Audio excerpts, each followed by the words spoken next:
안녕하세요. 서울시당 위원장 정재민입니다. 키워드 브리핑을 시작하겠습니다. 첫 번째 키워드는 4.7 재보궐선거 민심의 의미입니다. 4.7 재보궐선거가 오세훈 서울시장, 박형준 부산시장의 압승으로 끝났습니다. 불과 1년 전 총선에서 더불어민주당의 압도적인 힘을 모아줬었는데요. 어떻게 이런 결과가 나왔을까요? 민주당 일각에서는 촛불 민심이 변했다. 20대가 보수화됐다.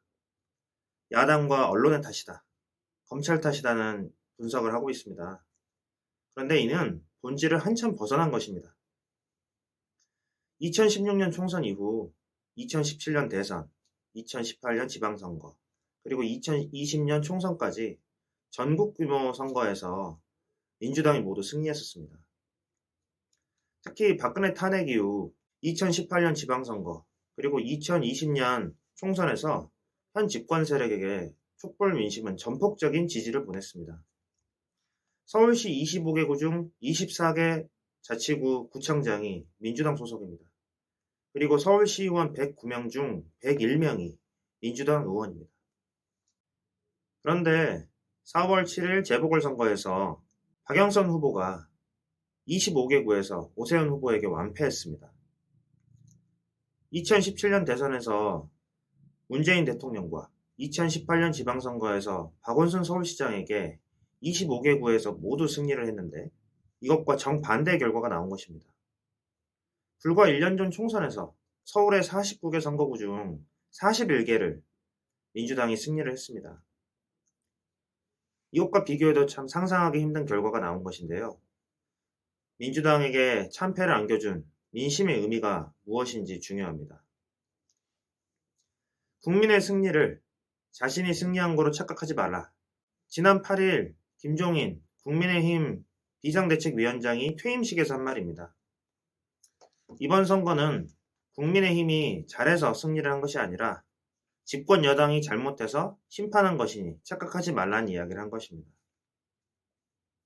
코로나19 민생위기에 발빠르고 효과적인 대응책을 내놓지 못하고 그리고 조국 사태를 시작으로 해서 이 검찰개혁이란 이름 아래 초윤 대치를 1년 이상 끌어온 부분, 그래서 민생은 안중에 없고 오직 진영 논리로 싸움만 하는 것에 국민들이 완전히 등을 돌린 것입니다.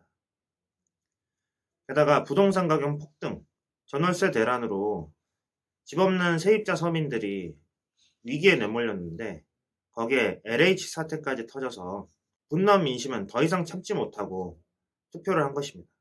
게다가 이번 선거는 어떤 선거인가요? 박원순 서울시장 그리고 오거돈 부산시장의 성폭력 사건으로 치러진 선거입니다. 이게 나라냐라는 물음으로 시작됐던 촛불 항쟁에서 나라다운 나라, 공정한 대한민국을 만들어달라는 염원으로 국민들이 현 집권 세력에게 전폭적인 힘을 모아줬습니다.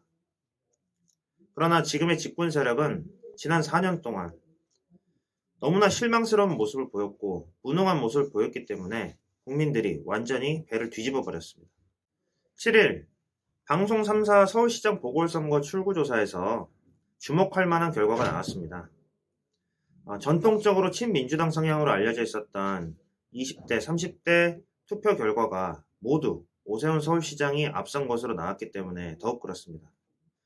오세훈 후보가 20대에서 22% 차이로 그리고 30대에서는 17.8% 차이로 앞선 것으로 나왔습니다.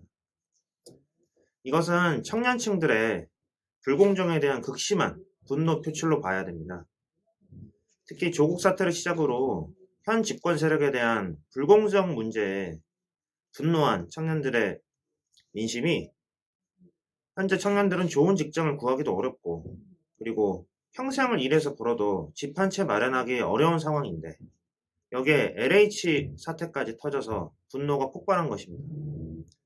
특히 김상조, 박주민 등 이 정권의 핵심 세력들이 전월세 5% 상환제를 골자로 하는 임대차 3법 시행을 앞두고 본인들이 소유하고 있는 아파트의 임대료와 전세보증금을 매우 많이 올렸다는 측면에서 이들의 위선적인 행태에 분노의 투표를 한 것으로 보입니다.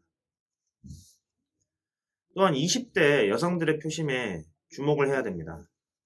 20대 여성들은 15.1%가 두 거대 양당이 아닌 제3의 세력에게 투표를 했습니다. 그리고 20대 여성은 오세훈 후보보다 박영선 후보를 더 지지하기도 했었습니다.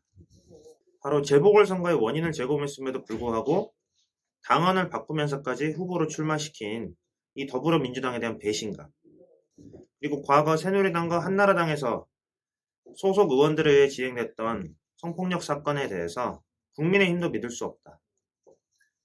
그래서 이 20대 여성들은 거대 양당이 아닌 다른 새로운 정치 세력의 출현을 바라고 있다는 마음이 확인됐습니다.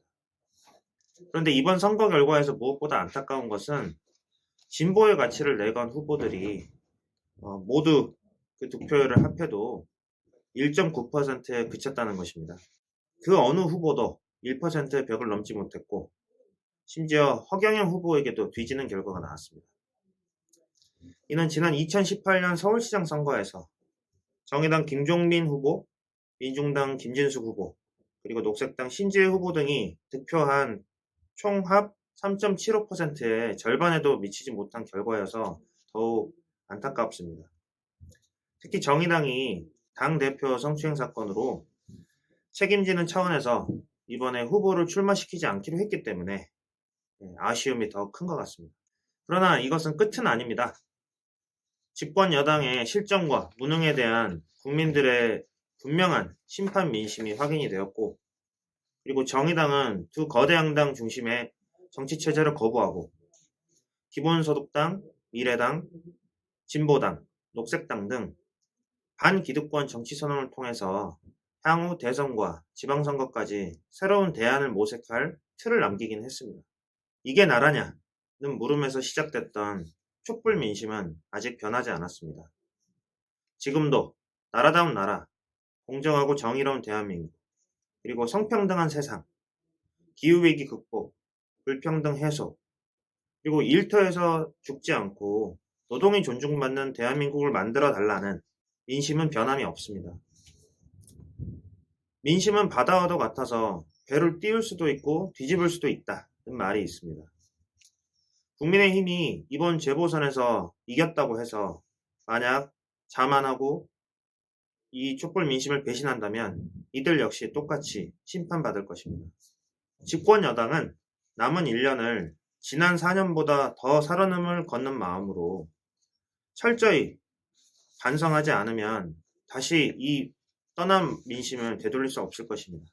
이는 진보 정당들에게도 마찬가지입니다. 민심은 무섭습니다. 그러나 준비된 배를 띄울 준비도 하고 있습니다. 정의당은 이것을 명심하고 앞으로 대안을 잘 만들어가야 됩니다. 두 번째 키워드는 세월호 참사 7주기입니다. 다가오는 4월 16일은 세월호 참사가 발생한 지 7년이 되는 날입니다. 벌써 7년이라는 세월이 흘렀지만 아직도 세월호 참사의 진상규명과 책임자 처벌은 이루어지지 않고 있습니다. 유가족들의 요구는 단 하나입니다. 성역 없는 진상규명, 그리고 책임자 처벌입니다. 문재인 정부는 석영 없는 진상규명과 책임자 처벌을 약속하고 당선이 되었습니다. 그러나 아직까지 밝혀진 것은 아무것도 없습니다. 현재까지 세월호 사건으로 구조 방기의 책임으로 국가 책임을 묻는 유죄 판결을 받은 사람은 해경 123정장 단 한 사람뿐입니다. 당시 왜 구조를 하지 않았는지 청와대, 군, 해경, 그리고 국정원 등 관련 기관에 수많은 의혹들이 있지만 어떤 것도 밝혀내지 못했습니다. 검찰에서 특별수사단을 출범시켰지만 부실 수사로 인해서 진실을 밝혀내지 못했고 그나마 기소된 인물들도 줄줄이 무죄 판결을 받고 있습니다. 세월호 사건은 박근혜 정부에서 발생했지만 성역 없는 진상규명, 책임자 처벌을 약속한 문재인 정부에서 더 오랜 시간이 흐르고 있습니다. 이제 시간이 없습니다.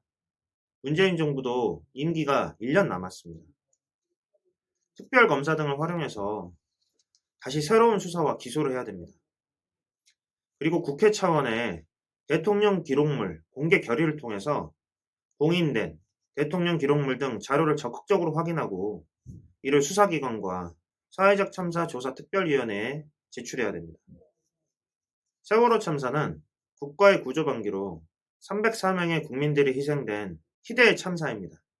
7년이 지나도록 아직도 진실이 밝혀지지 않고 책임자 처벌이 되고 있지 않다는 것은 있을 수 없는 일입니다.